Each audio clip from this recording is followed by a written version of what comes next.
শুভ দুপুর বন্ধুরা, তোমরা সবাই কেমন আছো? আশা করি ভালো আছো। আমি আজকে আবার তোমাদের সাথে আমার দুপুরের মেনু শেয়ার করতে চলে এলাম। দেখো আমি কি কি রান্না করেছি আজকে। এই যে গরম গরম ভাত,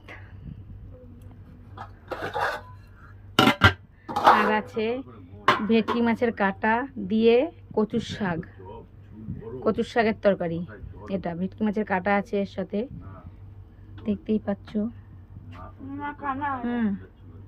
আর আছে লাল লাল ঝাল ঝাল চিকেন কষা, দেখতেই পাচ্ছ। লাল লাল ঝাল ঝাল চিকেন কষা, তার সাথে আলু।